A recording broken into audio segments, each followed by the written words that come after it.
Thank you, everybody, for that welcome. What a pleasure it is to be here this evening with so many like-minded patriots in northwest Essex on the 5th anniversary of Brexit. I can assure you my recent contributions in Westminster have been in front of far less welcoming crowds. I hope to finally finish a speech without being warned over my tone by a belly-aching socialist. Let's see. Essex is a good place, filled with good people. The Essex man.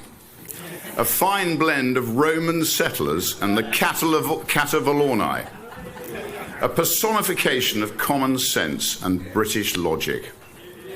He believes in strong borders, low tax and rewarding hard work. He's passionate about his country. He intensely dislikes wokery and all the associated tripe. I say the country would be in a much better place with more Essex men in charge.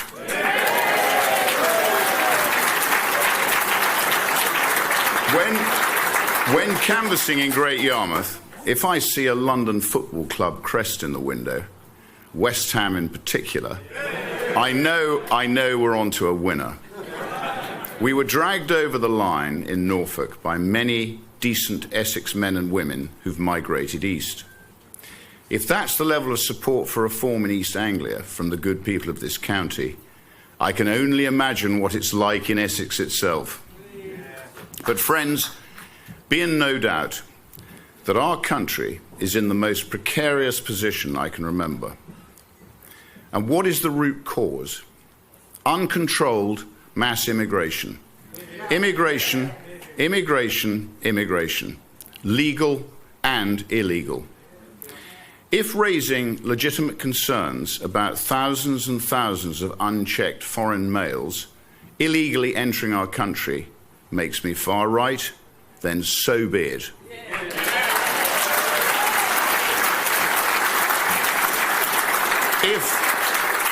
If objecting to these men, often from alien cultures that hold no respect for women, being housed in luxury accommodation at taxpayers' expense makes me a racist, then so be it.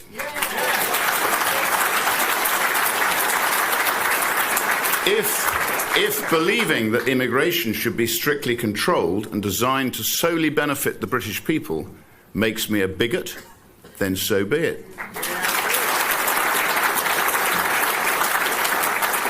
I do not care, and nor should you. For too long, our language has been policed and censored. Decent men and women have been forced into silence. I say no more. What has that sinister attitude led to? The mass rape of young working-class white girls by mainly Pakistani men on an industrial scale.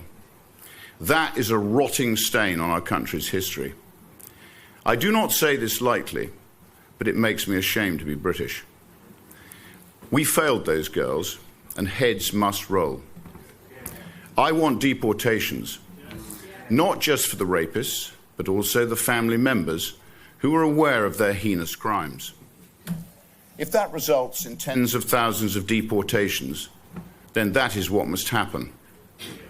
I want prosecutions for anyone in any position of authority who knew about these savages and did nothing, or even worse, concealed their crimes.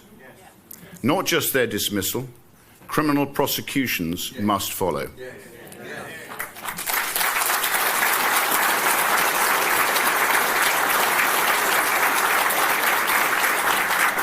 I want justice for anybody involved in these rape gangs.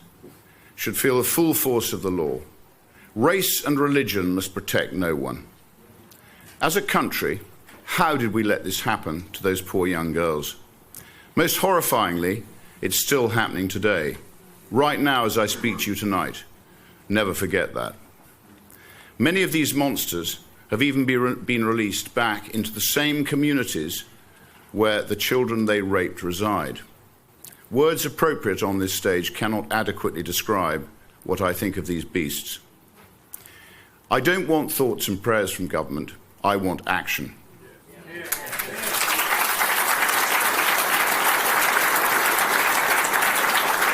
Deportations of foreign nationals who have come to our country and committed serious crimes against the British people. Deportations of those arriving in our country illegally. Send a message: if you come here without permission, you will not stay under any circumstance.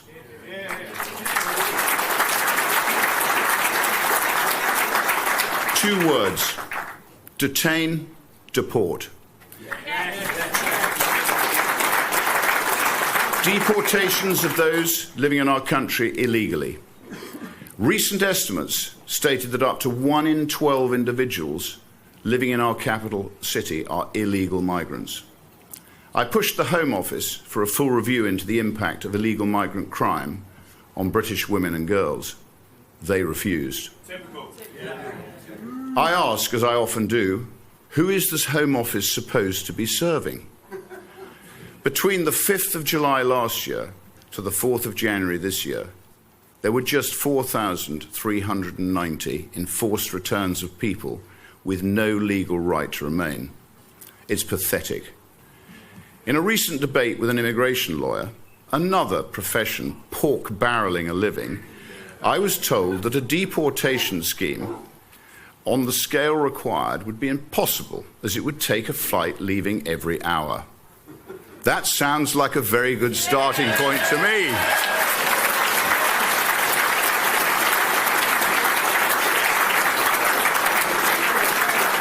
The message has to be clear. If you're in our country illegally, expect deportation. Implement that on the scale required, and the boats will stop overnight. I can promise you that. Just look at what we've done to ourselves.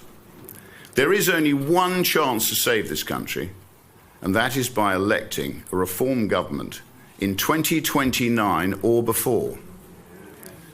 We have been shown the way by one Donald John Trump.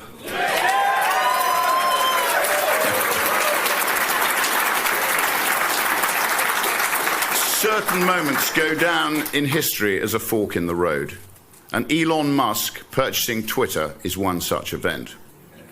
Without that, there is no free speech. There is no Trump victory. There is no saviour of the West. And for that, I am grateful. Now we can look to America as a source of hope and inspiration. I'm sure, like me, you've watched on with envy as Trump tears up the established order in the most spectacular fashion. Let's go through several of my favourites. Starting with the best, you'll love this one. He shut down all DEI programs within the federal government with immediate effect. Glorious music to my ears. We should call DEI what it is: anti-white racism.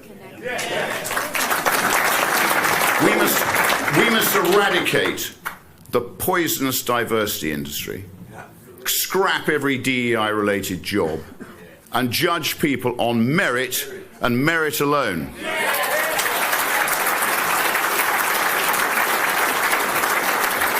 I couldn't care if a workforce is diverse or inclusive. I only care if it's competent. That is all that matters.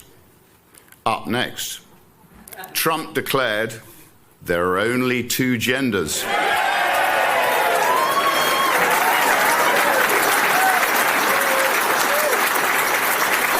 Male and female. Cancelling all programs that promote the dangerous gender ideology. We must follow. I say keep that venom out of schools and away from impressionable young children. Leave our children alone.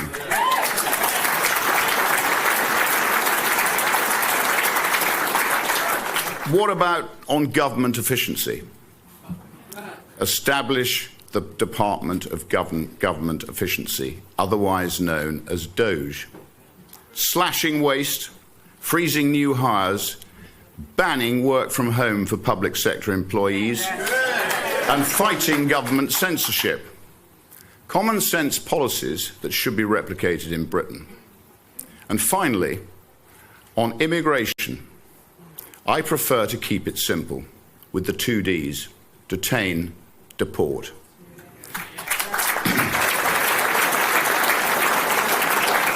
This is how to properly govern.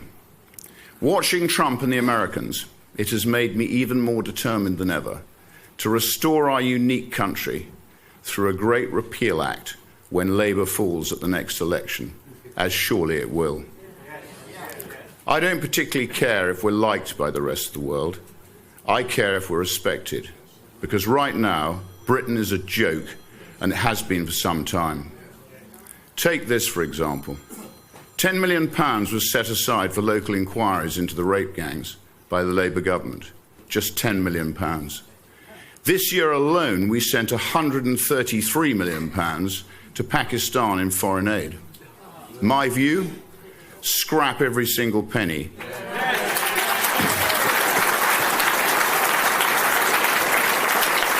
Or at the very least, use it as a weapon to force the Pakistani government to accept their deported rapists and criminals. I want the British government to put the British people at the top of the agenda. We should make no apologies for that. Learn from Trump. Let's be unapologetically patriotic. Slash tax across the board. Enforce the border. Deport those with no right to be here. Accept biological reality. Fight back against wokery. Bulldoze nonsensical foreign aid. Eradicate DEI. Deliver sensible infrastructure. Carpet bomb public sector waste. Brutally crack down on crime.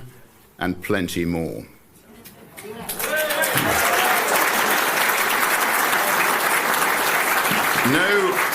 No speech of mine is complete without some apposite quotes. So I have 2 for you tonight. The first, from England, Your England, by George Orwell, where he observed the following. In left-wing circles, it is always felt that there is something slightly disgraceful about in being an Englishman, and that it is a duty to snigger at every English institution, from horse racing to suet puddings. It is a strange fact, but it is unquestionably true, that almost any English intellectual would feel more ashamed of standing to attention during God Save the King than of stealing from a poor box. All through the critical years, many left-wingers were chipping away at English morale, trying to spread an outlook that was sometimes squashily pacifist, sometimes violently pro-Russian, but always anti-British. The second by Adam Smith in 1776, when he said, "Little else is requisite to carry a state to the highest degree of opulence from the lowest barbarism, but peace, easy taxes, and a tolerable administration of justice, all the rest being brought about by the natural course of things." I love Britain, I really do. We've got the best people in the world. We need a government that will put us first, protect our interests, and get the hell out of our way.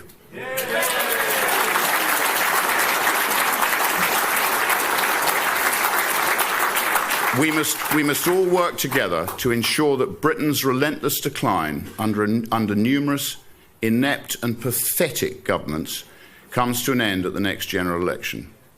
Then the Great Repeal Act can be followed by overdue national restoration. Let's make Great Britain great again. Thank you. Thank you.